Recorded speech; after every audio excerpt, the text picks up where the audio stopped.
Olá, a gente aqui do Guia Gay, temos guias em 5 capitais, temos Brasília, Salvador, Belo Horizonte, São Paulo e Florianópolis. Estamos no mercado há quase uma década, levando informação turística, roteiros turísticos, agenda diária, informações do mundo LGBT locais de cada cidade, nacionais e também internacionais.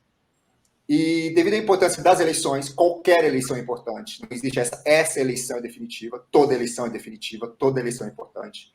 Mas a gente sentia falta muito de LGBTs poderem discutir o cenário das eleições. Então, para isso, a gente não fica esperando, a gente faz acontecer. Então, a gente mobilizou aqui, inicialmente, 3 super convidados, 3 pessoas que fazem parte do nosso elenco fixo do programa LGBT Confirma. Vamos tratar de eleições, vamos fazer um panorama da semana, o que aconteceu sobre LGBTs ou não, a própria ausência também pode ser um assunto. Vamos falar de questões importantes sobre LGBTs e política.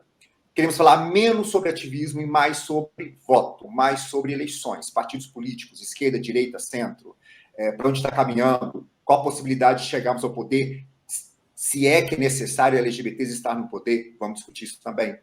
Então, toda semana a gente vai fazer um painel aqui, com convidados, nosso elenco fixo aqui, vou apresentar daqui a pouco, e também com pessoas convidadas, que podem colocar isso, LGBTs que estão em destaque no cenário político, sejam jornalistas políticos, sejam políticos em si, enfim, a gente vai poder discutir isso. Temos muitas pessoas LGBTs na política, e aumentando, isso é um cenário inicialmente crescente, até em outubro, novembro, a gente vai ter esse cenário confirmando, e a gente tem muito a discutir. Tá? Vamos começar, então, apresentando nossos convidados, que são pessoas muito bacanas. O Jobson Camargo, agora está em Vitória, mas agora mora no Rio, mas, enfim, ele é uma mistura já de Brasil. Ele é consultor e articulador político, ativista em direitos humanos e diversidade. Ele integra o Diversidade Tucana, que é o grupo de cidadania LGBT do PSDB. Ele é associado ao Livres, cofundador do coletivo Chica Manicongo, que auxilia LGBTs nordestinos em vulnerabilidade no Rio de Janeiro, onde ele reside. E também ele é coordenador adjunto de inclusão e empregabilidade da Aliança Nacional LGBTI. Outro, muito conhecido também, é uma pessoa importantíssima no movimento, Eliseu Neto. Ele é psicólogo, psicanalista, psicopedagogo, coordenador do Diversidade 23, é o grupo LGBT do Grupo Cidadania, do Partido Cidadania, coordenador de advocacy da Aliança Nacional LGBTI e, dentro de suas várias questões, de suas conquistas, responsável pela criminalização da LGBTfobia e articulador do nome social no ensino básico, além de ter atuado na doação de sangue por gays e mulheres trans. E da Bahia, de Salvador, Onan Rudá, que é um nome nacional também, toda a atuação dele. Ele é criador de conteúdo, fundador da torcida LGBT Tricolor e Canarinhos LGBTQ. O Canarinhos, ele reúne torcidas LGBTs de todo o Brasil. É uma iniciativa que está propondo um debate muito importante no esporte brasileiro. Ele é autor da Lei Teu Nascimento, que pune atos de discriminação contra LGBTs em Salvador, e do projeto Milena Passos, que agora já avançou na Bahia. E já eleito, tem personalidades aqui também junto com o Eliseu, mas ele também foi eleito em 2020 e 2021 pelo Guia Gay, que a gente faz a única lista feita no Brasil, um dos 50 LGBTs mais influentes do Brasil. Ele é secretário LGBT do PSB, então, do Partido Socialista Brasileiro, da Bahia, e tem uma passagem também importante pelo PCdoB. Então, a gente tem aqui várias cores, já que a gente está falando da cidadania, da nossa bandeira de 6 cores, estamos falando de cores partidárias aqui também, isso tudo faz parte dessa diversidade. Bolsonaro, ele, no sentido da mamadeira, não sei se posso falar aqui no YouTube para o vídeo não cair, mas enfim, mas assim, a mamadeira lá, que vocês sabem, está sendo reeditada, e ele quer puxar o debate no lugar que ele ganha, que é o campo moral. Então, o que ele está batendo bastante, e isso já se desenhou na gestão dele, que é a chamada ideologia de gênero, que até o Eliseu, aqui, papa do assunto, com um vídeo, que falou que não existe ideologia de gênero. Não sei se existe ou não, mas o ponto é que ideologia de gênero para essas pessoas é falar que gênero é uma coisa construída socialmente e que não está ligado ao sexo. Que esse é o fundamento da questão de discussão sobre gênero. Tá? Então chamem do que quiser, mas o fato é esse. A questão, assim, vocês são políticos, são ativistas. Mas eu quero agora... Esqueçam que vocês são ativistas. Vamos pensar do ponto de vista político, tá? Vocês acham que vale a pena Lula, Ciro, Tebet e quem restar mais confrontar Bolsonaro para defender LGBT? Quero vocês como políticos aqui, esqueçam ativistas. Ou não vale, porque talvez ele possa construir isso como uma cortina de fumaça para não falar de desemprego, de inflação, de relações internacionais. Fazer esse jogo e defender LGBT ou ignorar e deixar ele falando mal de LGBT? Fala, Jobson. Eu vou responder primeiro, que daqui a pouco eu tenho que sair. Hein? Sim, eu acho que a gente tem, que a gente tem que parar de deixar o Bolsonaro pautar o debate. Eu acho que é um grande erro de todos os candidatos, porque o Bolsonaro ele começa a jogar um monte de cortina de fumaça e fica pautando o debate. Pauta o debate nas redes sociais, pauta a imprensa, pauta os candidatos. Então, eu acho que o primeiro ponto, o primeiro passo é não dar corda para o Bolsonaro, não deixá-lo pautar o debate. Quanto aos demais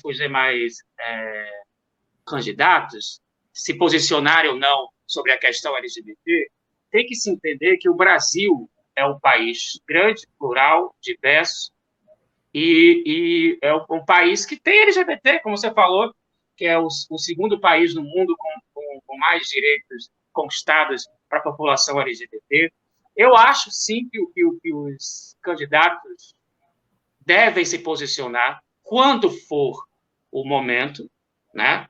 Eu não acho que tem que chegar e fazer a questão LGBT uma bandeira de campanha. Hoje nós temos questões mais pontuais. E eu acho que a pauta LGBT é uma pauta transversal. Se você cuidar da mobilidade urbana, você está contribuindo para que o LGBT consiga sair cedo de casa para o trabalho e consiga chegar no horário no trabalho. Se você falar sobre a questão do social, da questão da empregabilidade e renda, você vai tratar do LGBT, porque o LGBT é uma parte da sociedade que sofre com a falta de empregos. Então, eu acho que o candidato tem que focar no que realmente importa, que não estou dizendo que a pauta LGBT não importa, para não ficar uma coisa dúbia. Estou dizendo que há questões emergenciais hoje no país que tem mais de 30 milhões de pessoas passando fome e que se pode tratar a fome também como uma questão LGBT, porque é uma questão transversal, porque é uma questão que atinge os LGBTs. Nós vemos aí o crescimento de abrigos para pessoas LGBTs que não têm onde dormir, não têm o que comer,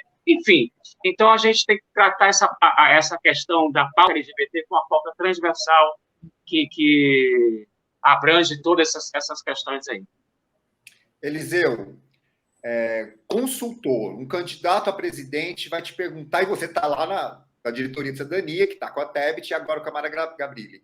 Inclusive, eu sou responsável pelo programa dela de Direitos Humanos. Ah, então pronto.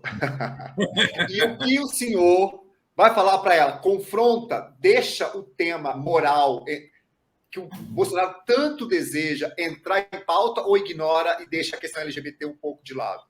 Eu acho que é um meio termo. Eu acho que a gente não pode deixar ele surfar nessa onda, porque é tudo que ele tem, né? O Bolsonaro governou 4 anos sem governar, nunca teve programa, o programa de governo dele de 2018 é uma piada, não tem que entrar no debate. Mas também você não pode deixar ele ficar mentindo. Como eu vi no Jornal Nacional, ele foi dar uma entrevista, ele levou um livro português feito para adolescentes, que tinha lá a classificação etária, e falou que aquilo tinha sido entregue nas escolas do Brasil. E os jornalistas não estavam preparados para dizer isso é mentira. Está aqui, esse livro aqui é de Portugal. Quer dizer, ninguém nem pegou o livro para ver, não se preparou. Então, eu acho que tem que ter um meio termo. Se o cara vai mentir no meio de um debate, deslavadamente, eu acho que cabe a um candidato falar isso. Mas não pode ser esse o tema. Eu acho que o Jobson falou muito bem. Todos os temas atingem LGBTs. Moradia, nós somos 8% dos moradores de rua, somos o maior índice de suicídio entre jovens. A gente tem tanta coisa para discutir importante e que vai tocar mais as pessoas que não são LGBTs, mas que podem votar na gente, do que ficar dando palco para o Bolsonaro, que está fazendo para a plateinha dele, mas é o que vai levar ele ao segundo turno. Então, é uma situação que eu acho muito delicada, assim. E eu acho isso sempre, assim, acho muito difícil. Porque toda vez que a gente na Aliança teve uma decisão de que a gente não ia mais criticar pautas contra os LGBTs. Porque a gente começou a entender que era isso que eles queriam. Eles faziam projetos de leis inconstitucionais que seriam derrubados na justiça, mas daí a gente ia. Gente, é isso que criou o Bolsonaro. Ele começou a ir na Luciana Gimenez falar de mamadeira de piroca, não CQC. Ele era um desconhecido até então. Ele era um cara que vivia de cuidar de pensão de viúva de militar. Porque ele é um ninguém, ele não tem nem equipe, ele não tem nada. Quer dizer, agora tem, né? Mas não tinha nada disso. Então, e foi um equívoco da imprensa, foi um equívoco da mídia, foi um equívoco da militância, e acho que a gente tem que aprender com isso, assim.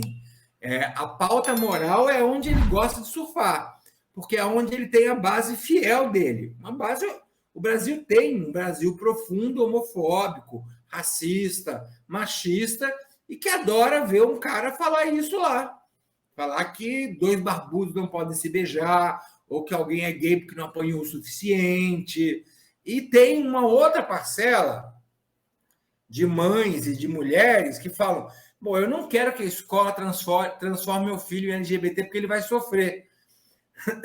Mas ninguém transforma ninguém. Só que a gente tem que, de alguma maneira, educar essas pessoas. Como? É uma coisa que eu venho pensando desde que eu trabalhei na Base Nacional Comum Curricular. Fiz 5 projetos que eu entreguei para a ONU e para o Ministério da Educação. O problema é que, em seguida, entrou o Bolsonaro e aí fechou até a diretoria para quem eu trabalhava. Certo. Mas é isso.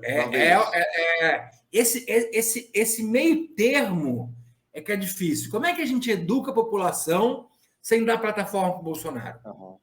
Ô, Nan, você que é do campo da esquerda, e eu vejo que vocês estão numa sinuca, no sentido assim, a esquerda com a questão identitária, que alguns analisam até como uma nova estratégia para a esquerda sobreviver, já que a questão proletariado já nesse mundo atual não se coloca, e ao mesmo tempo o Lula ele foi falar sobre aborto e recuou, teve que dar ali um passo atrás, porque realmente isso vai ser usado na campanha, a campanha que vai começar daqui a pouco. Como é que fica para vocês da esquerda essa questão de falar, talvez, não sei se é essa estratégia, Lula não entre no campo moral, nós somos LGBTs, mas dá uma recuada agora, como é que vocês estão resolvendo isso? Como é que estão as discussões? Não, o que há em torno do Lula, na compreensão das esquerdas, inclusive assim, envolvendo até partidos de esquerdas que historicamente são oposição ao PT, é uma frente ampla para derrotar Bolsonaro, ponto. O principal debate é esse, certo? Não acho que a gente esteja em sinuca de bico, não, porque na realidade sempre houve essas contradições dentro da própria esquerda. A esquerda é um campo de pensamento em disputa também, entendeu? Não está dado muitas coisas, e muitas coisas tiveram que se avançar ao longo da história. Basta ver que um dos primeiros países do mundo a ter as relações homoafetivas, vamos dizer assim, liberadas, legalizadas, é a Rússia após a Revolução, que logo depois retrocedeu também, entendeu? E aí a gente tem outra série de exemplos ruins e negativos na história. A gente pode, em outro programa, debater mais o aspecto da esquerda dentro dessa questão, dessa temática, porque eu tenho uma opinião muito particular, muito singular. Agora, eu quero levar em consideração nesse debate aqui que os métodos utilizados por Bolsonaro, eles são métodos que beiram o fascismo, né? E é por isso que ele pauta o debate o tempo inteiro. E é por isso que a imprensa, que na minha avaliação de todo mundo é quem mais tem responsabilidade na construção desse, vamos dizer assim, desse campo de pensamento bolsonarista, ou dessa base social bolsonarista, porque apresentou durante muito tempo o Bolsonaro não como a opinião a ser rejeitada, sobretudo nos assuntos que diziam respeito à nossa comunidade, mas como um outro lado. Bolsonaro passou a ser um outro lado. Você tem aqui a temática, a galera aqui e tal, tem o Jean ali. Bolsonaro é o outro lado. E uma opinião validada. Tá entendendo? Então é muito complexo a gente ver, por exemplo, ele tratar de algumas temáticas como trata, por exemplo, dizer que a vacina transmite HIV. E não discutir isso com a sociedade. Infelizmente, essa tem sido a tônica. Agora, quem possibilitou que o presidente da República fosse um agitador? Quem foi que deu as condições para isso, entendeu? Porque nós denunciamos o tempo inteiro que Bolsonaro ele era uma ameaça concreta para o nosso sistema democrático. Diga-se de passagem, gente, quando a gente fala de um sistema democrático, a democracia não é algo dado em si.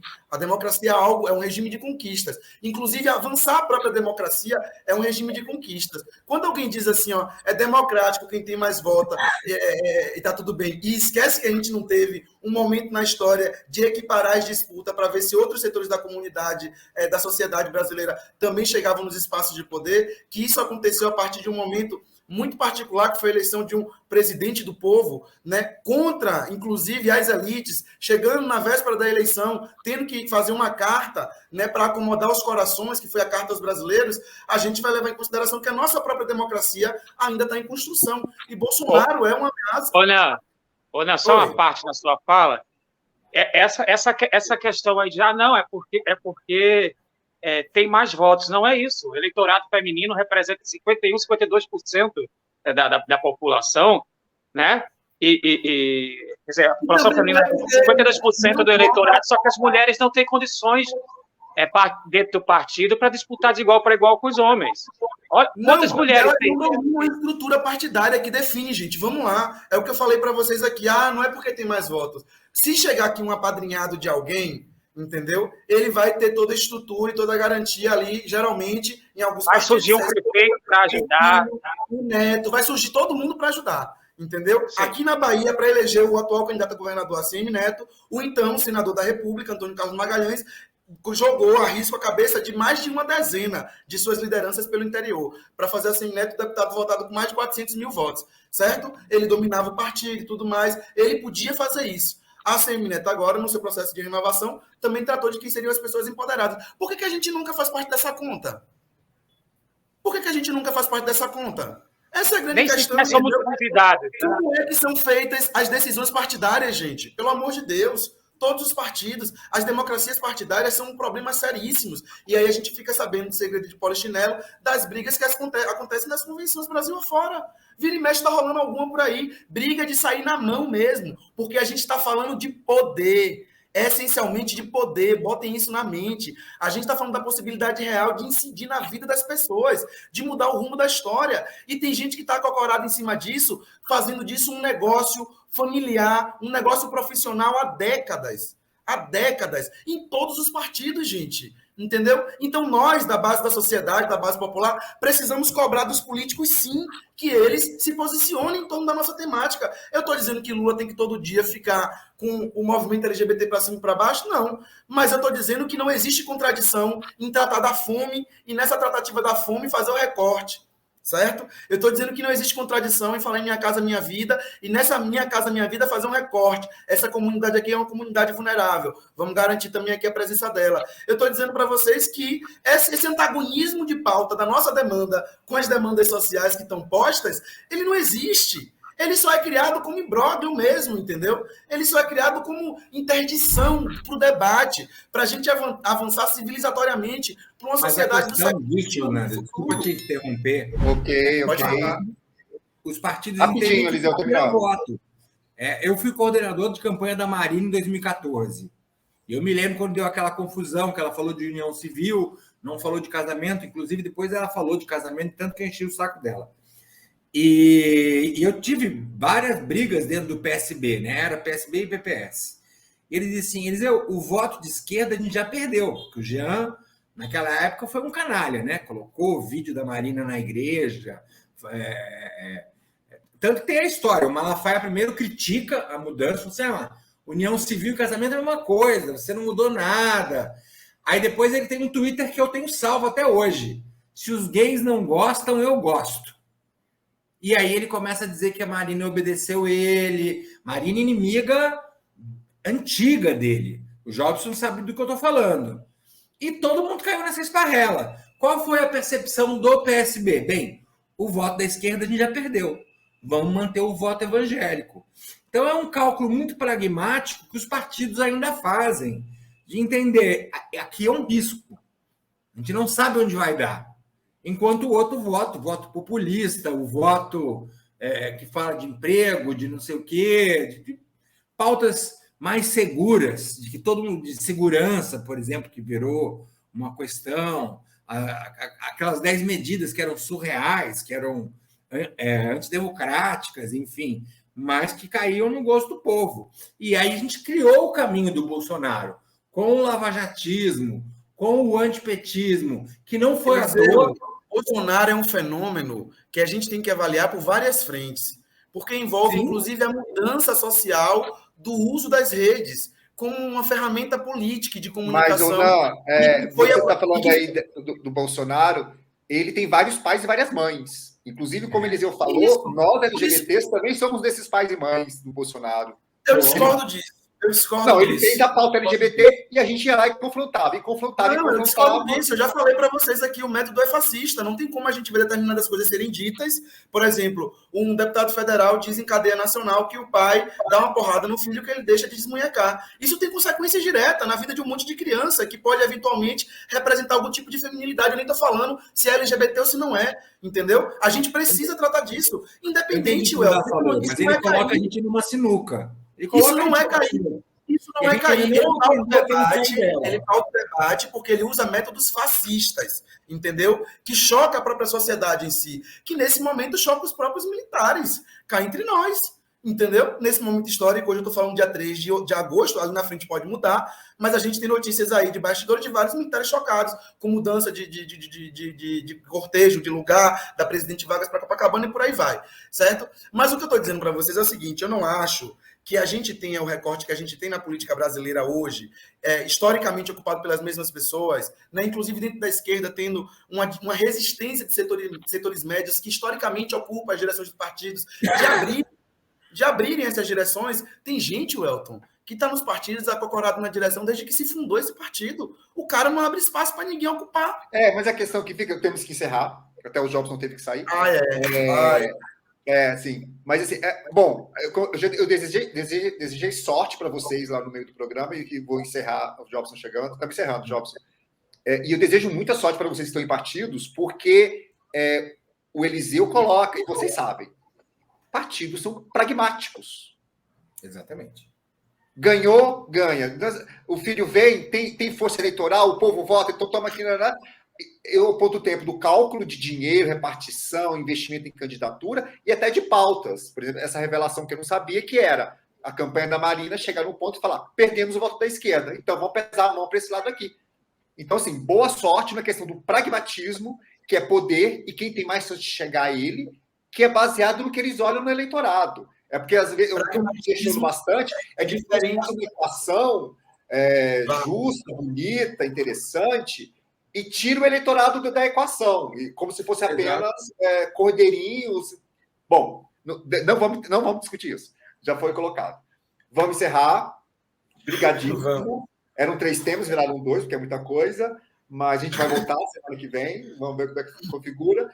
E esse espaço de debate, eu acho importante, particularmente, olha quem está falando, mas vou falar, adorei o debate, descobri um monte de coisa, revelações, ou não votaria no Leite, o Eliseu falou de bastidores da política, o Camargo, o Jobson também falou na questão de falar, não tem que falar de LGBT, tem que ser estratégico, enfim, essas questões todas, que política é essa complexidade. Até o Eliseu fala, eu não teria nem estômago para isso.